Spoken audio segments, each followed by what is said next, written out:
Lectio Divina. Lectio Divina. Lectio Divina, une émission pour méditer, prier et vivre la parole de Dieu au quotidien. Lectio Divina. Lectio Divina. Le se flétrira, la fleur se fanera, mais la parole de Dieu jamais ne passera. Chers auditrices et auditeurs de la Lectio Divine en famille, joyeux Noël et bonne fête chez vous. En ces jours où le Fils de Dieu, le Sauveur tant attendu est parmi nous, notre joie est immense de vous savoir toujours nombreux pour participer à la Lectio Divine en famille, une émission produite par les sœurs filles de Saint-Paul avec le concours de Pauline Audiovisuel. La Lectio Divine en famille de ce dimanche 26 décembre 2021, premier dimanche après Noël, est dédiée à la Sainte Famille de Jésus, Marie, Joseph. Elle sera guidée par l'Évangile de Saint Luc au 2e chapitre, du 41e au 52e verset. La fête de la Sainte Famille célèbre un aspect de Noël. Elle est l'icône de l'humanité qui accueille Dieu. Et la Sainte Famille, c'est la famille humaine tout entière. Et Jésus en est le Sauveur. En effet, par son incarnation, il a choisi l'humanité tout entière comme famille. Mais la famille n'est pas sainte d'emblée. Elle a à le devenir et il lui faut renaître par la foi. Pour vivre cette expérience, nous avons dans ces studios quelques membres de l'Institut Sainte Famille, à savoir Papa Guillaume, Kabongo et le couple Chimina avec Maman Higuette et Papa Augustin. Au micro, Marie-Madeleine Voloko, coopératrice paulinienne. Prions. Seigneur, vivre l'évangile de la famille n'est pas facile. Encore moins aujourd'hui où tout est remis en cause dans toutes nos sociétés. Que l'Esprit Saint continue à guider tous les peuples de Dieu, tous les couples et tous les parents. Qu'il nous aide à nous mettre à l'écoute de ta parole afin que cette fête de la Sainte Famille nous amène à réfléchir sur l'importance des relations au sein de nos familles et que l'intercession de Marie nous aide à continuer à croire à nos enfants, à les soutenir et à les aimer sans condition. Amen. Et nous demandons à la technique de nous envoyer un chant d'invocation à l'Esprit Saint.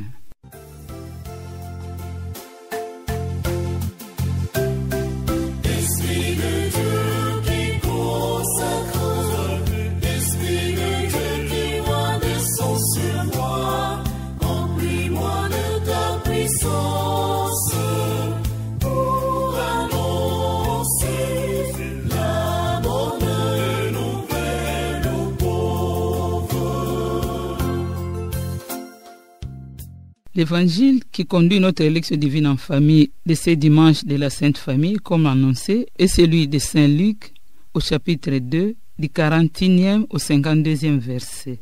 Ainsi, la fête de ce jour nous donne à regarder la Sainte Famille, Jésus, Marie, Joseph, dans leur vie de tous les jours et d'entrer dans l'ordinaire de leur quotidien. C'est une famille qui n'est pas épargnée par les difficultés de la vie. Un enfant qui disparaît, c'est le pire cauchemar de tout parent, la panique conduisant à une recherche effrénée. Mais quand ils les retrouvent au temple après 3 jours de recherche, la réponse qu'il leur donne, notre récit nous dit, mais eux, c'est-à-dire les parents, ne saisirent pas l'essence de ce qu'il venait de leur dire. Connaissons-nous vraiment nos enfants? C'est justement ce qui nous ouvre à Dieu, mystère infini. Et ceci pour nous rappeler que nos enfants ne sont pas vraiment nos enfants. Ils sont plutôt une responsabilité qui nous est confiée par leur véritable Père et Mère, Dieu lui-même. Il nous faut donc accueillir chaque enfant dans sa différence. Joseph et Marie ont permis à Jésus de vivre sa différence et par là, lui ont permis d'accomplir sa mission et d'être pour nous une source de vie. La Sainte Famille est sainte par son abandon à la grâce de Dieu qui lui permet d'affronter les épreuves et par sa foi en Dieu.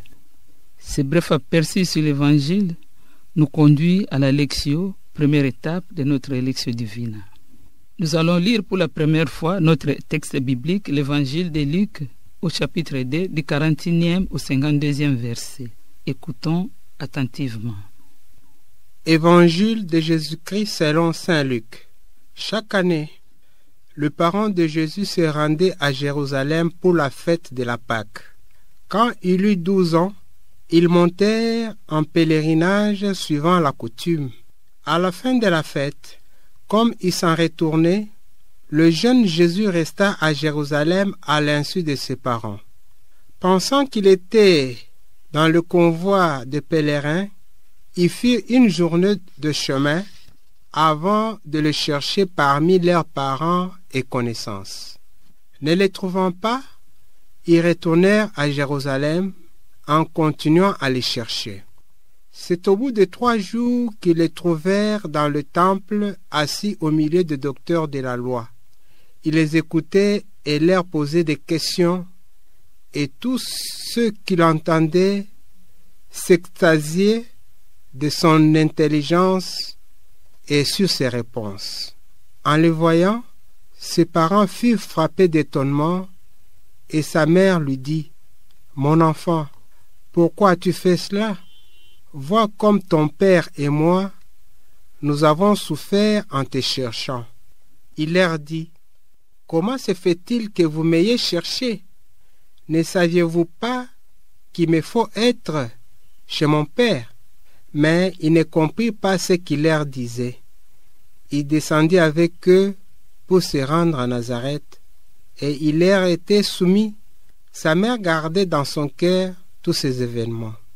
Quant à Jésus, il grandissait en sagesse, en taille et en grâce, devant Dieu et devant les hommes.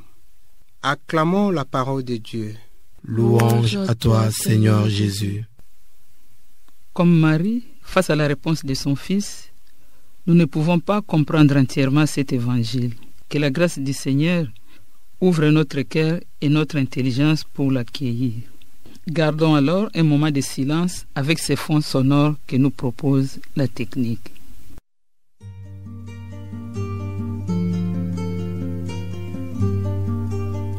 Sainte famille de Nazareth, douce famille du haut du ciel, veillez sur nous.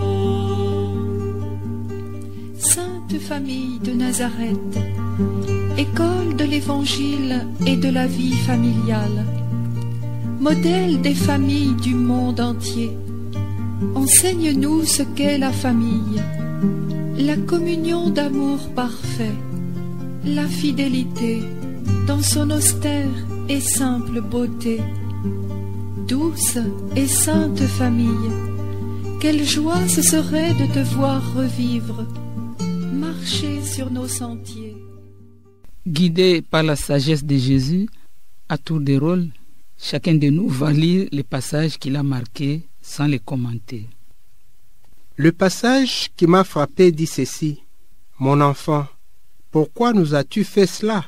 Vois comme ton père et moi, nous avons souffert en te cherchant. » Il descendit avec eux pour se rendre à Nazareth, et il leur était soumis. Sa mère gardait dans son cœur tous ces événements. Après cet échange, nous voici à la deuxième étape de notre Lectio Divina, la méditation. Étape où nous méditons la parole que nous venons d'écouter. À présent, à tour de rôle, partageons les fruits de notre méditation en commençant par la lecture du passage qui nous a marqués. Ce passage me renseigne combien les parents sont attentifs, soucieux et préoccupés pour le bien-être de leurs enfants, que ce soit sur le plan spirituel, physique ou moral. Je fais l'effort d'être un bon exemple dans ma famille, par le dialogue instauré dans la famille, par la prière quotidienne, par l'entraide entre papa et maman dans les travaux de la maison, par l'observance d'un bon climat de compréhension, d'écoute mutuelle de pardon entre les membres de la famille. Cultiver l'esprit de l'effort, du travail, encourager les enfants dans les études est quelque chose de primordial et d'important dans la famille.